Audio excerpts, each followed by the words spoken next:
આખરે ભૂકંપ કેમ આવે છે? ઉત્તર ગુજરાતના રહીશોને ઊંઘની શરૂઆતમાં જ ડરનો માહોલ ફેલાવનાર ભૂકંપની શું વાસ્તવિકતા છે? ઇન્સ્ટિટ્યૂટ ઓફ સિસ્મોલોજી રિસર્ચના ડાયરેક્ટરે ન્યૂઝ 18 ગુજરાતી સાથે ખાસ વાતચીત કરી, જેમાં તેમણે કહ્યું કે નાના ભૂકંપ આવવા જોઈએ, એટલું જ નહીં, ઉત્તર ગુજરાતમાં આવેલા ભૂકંપની પ્લેટની પણ વાત તેમણે કરી.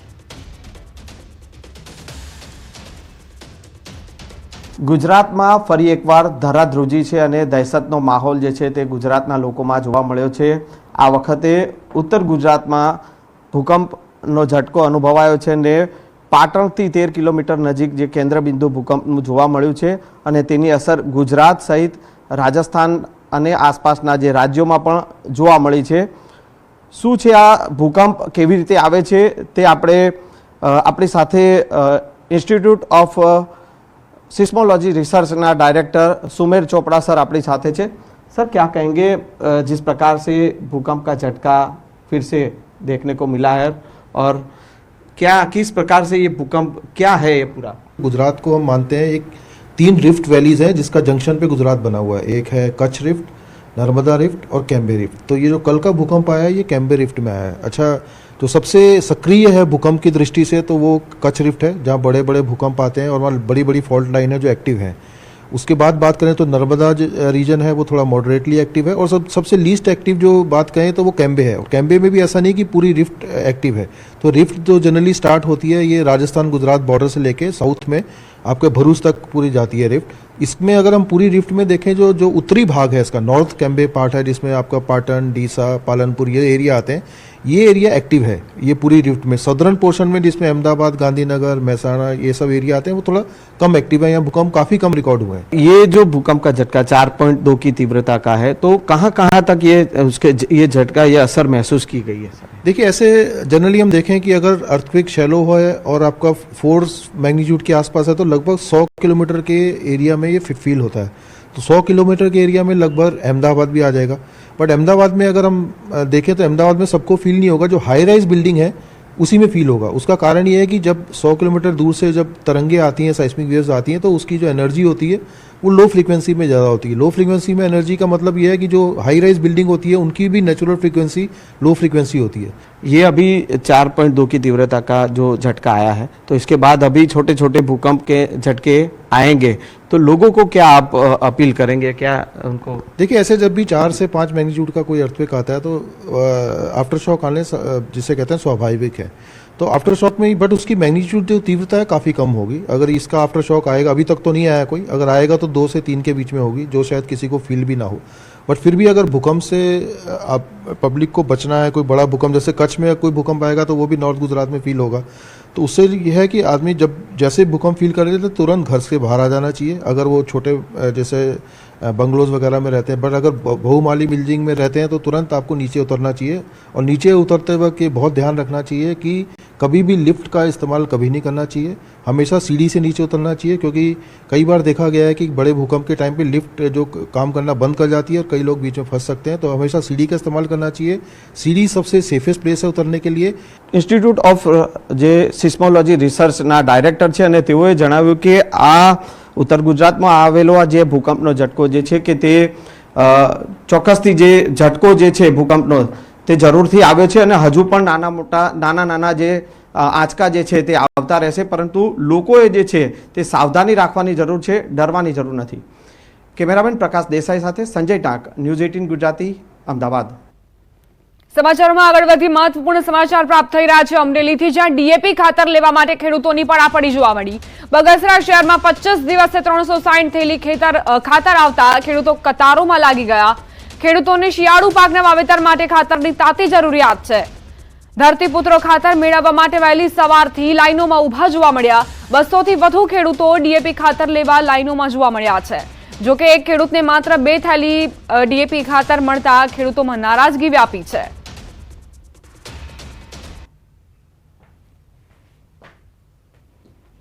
આજે 25 દિવસે 360 થેલી ડીએપી આવ્યું છે, તો 300 જણાની લાઇનમાં છે. ખેડૂતોને 2 થેલી ડીએપી આપે છે. તો આમાં ખેડૂતોને કરવાનું શું? શાળુ પાકનું વાવેતર કરવું છે તો સરકારશ્રીને અમારી વિનંતી છે કે બગસરા તાલુકામાં ડીએપી આપે એવી સરકારને નમ્ર વિનંતી કરીએ છીએ. માત્ર અમરેલીના બગસરામાં જ આ પ્રકારની સમસ્યા નથી. અરવલ્લીના મેઘરજમાં ડીએપી ખાતરની અછત જોવા મળી. વહેલી સવારથી ખેડૂતો લાઇનમાં લાગ્યા. મોટી સંખ્યામાં મહિલાઓ પણ ખાતર માટે લાઇનોમાં જોવા મળી. સવારથી સાંજ સુધી લાઇનમાં રહેવા છતાં પણ ખાતર નથી મળતું તેવી ફરિયાદ છે ખેડૂતોની. ખાતરને લઈ ખેડૂતોમાં ભારે આક્રોશ વ્યાપ્યો છે. ખાતરના અભાવે ખેતીમાં નુકસાનીની ભીતિ સેવવામાં આવી રહી છે.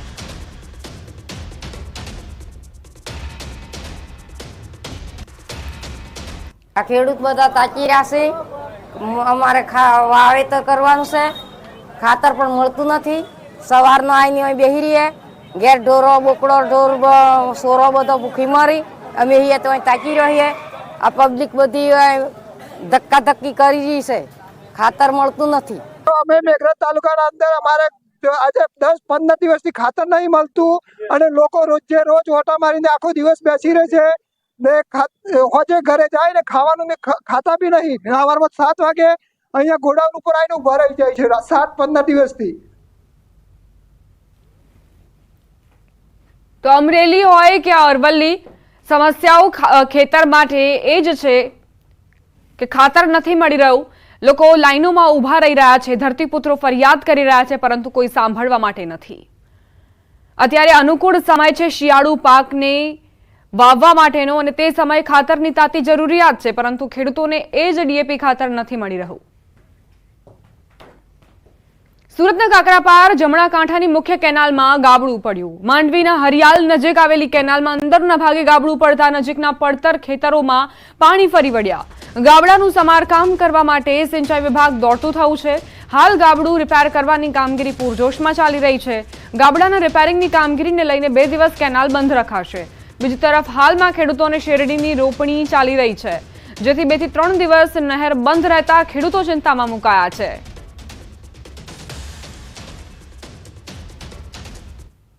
આજ સવારે વહેલી સવારે રેગ્યુલર ઇન્સ્પેક્શન દરમિયાન આ બાબત ધ્યાનમાં આવેલ હતી અને ઉપરથી આપણે પાણી ઓછું કરવા સવારે જ જણાવેલું છે.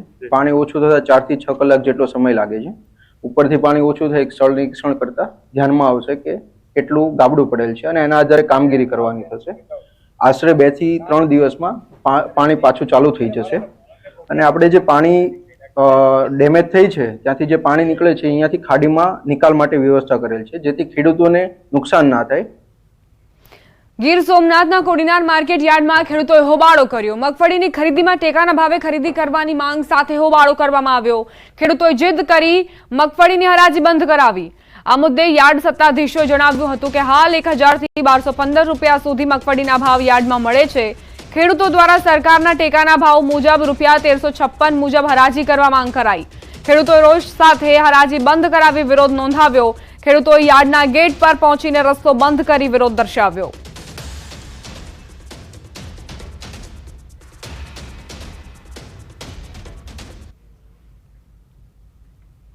તો જગતનો તાત કઈ રીતે હેરાન પરેશાન થઈ રહ્યો છે, આ 4 તસવીરો તેનો પુરાવો. બગસરામાં કઈ રીતે સવારથી લાંબી કતારોમાં ખેડૂતો ઊભા રહી જાય છે ડીએપી ખાતરને પ્રાપ્ત કરવા માટે. બીજી તરફ અરવલ્લીના મેઘરજમાં પણ આ જ પ્રકારની સ્થિતિ. સવારથી લાઈનોમાં ઊભા રહ્યા છે, પરંતુ ખાતર નથી મળી રહ્યું. તો આ તરફ કાકરાપારમાં ગાબડું પડતા જ જે કેનાલનું પાણી હતું તે આસપાસના ખેતરોમાં ફરી વળ્યું. હવે જે સિંચાઈ વિભાગ છે તેણે એ કેનાલમાંથી પાણીનો જે લેવલ છે તે ઓછું કરવા માટે પ્રયત્નો કર્યા છે. એટલે પાણી હવે થોડા દિવસ માટે ખેડૂતોને નહીં મળે. 2 દિવસ સુધી આ પાણી નહીં મળતા જ ખેડૂતોને શેરડીના પાક માટે જે પાણીની જરૂરિયાત હતી તેમાં પણ સમસ્યા. બીજી તરફ મગફળીના ભાવને લઈને ખેડૂતોમાં રોષ જોવા મળી રહ્યો છે. કોડીનારમાં જ્યાં ખેડૂતોએ માંગ કરી કે ટેકાના ભાવે 1356 રૂપિયે જે પાક છે તે ખરીદવામાં આવે.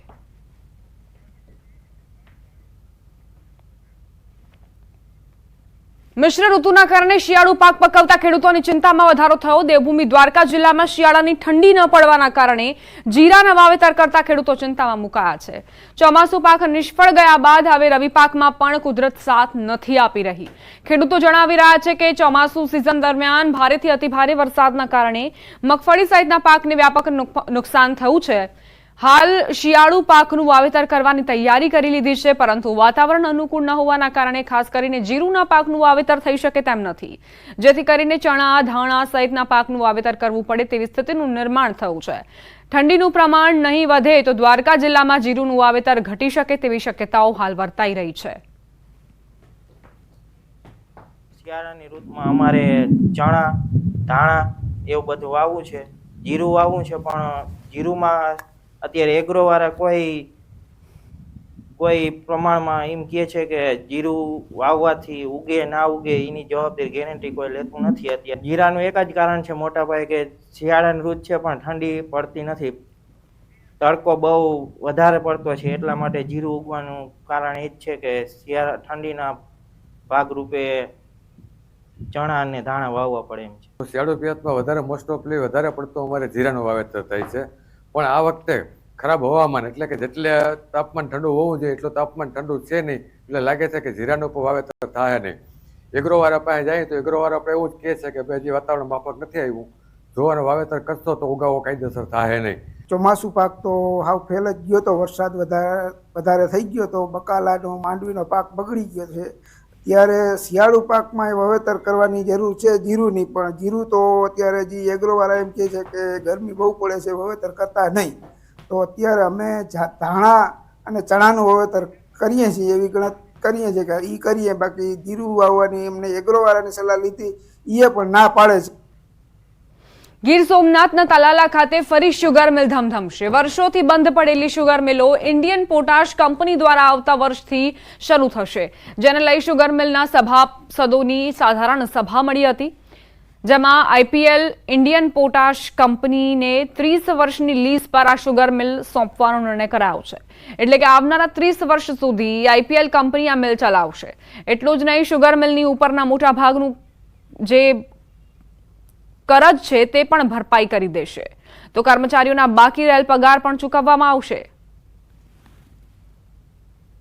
અહીંયાની ખાનસરી શરૂ થાય એવા પ્રયત્ન દરેક વ્યક્તિઓએ પોતાના રીતે કર્યા હતા.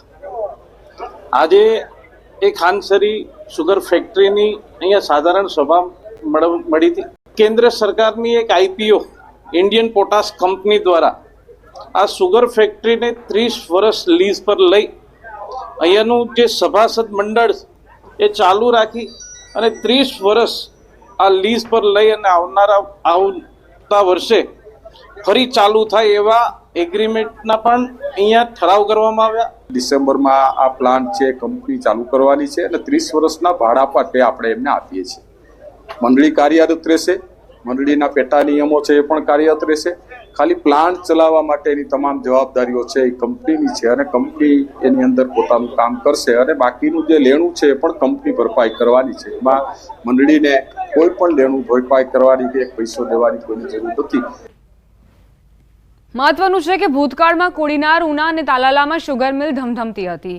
આ શુગર મિલ ધીમે ધીમે કરજના બોજ નીચે દબાઈ ગઈ અને વર્ષોથી બંધ હાલતમાં છે, જેના કારણે શેરડીની ખેતી કરતા ખેડૂતોની હાલત પણ કફોડી બની.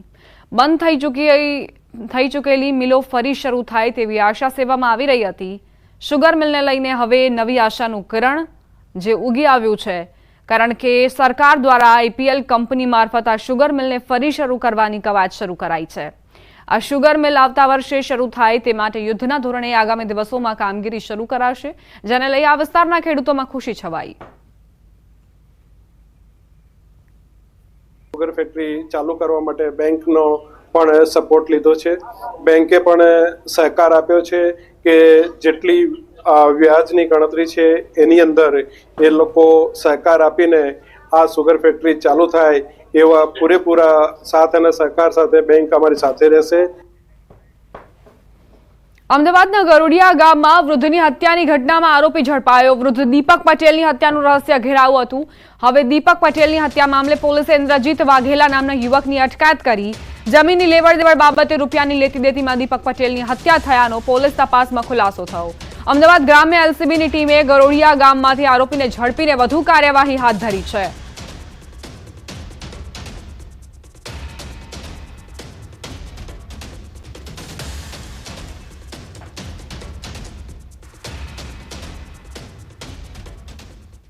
બુલેટિનમાં રોકાશે એક નાનકડા વિરામ માટે. આપ જોતા રહો ન્યૂઝ 18 ગુજરાતી.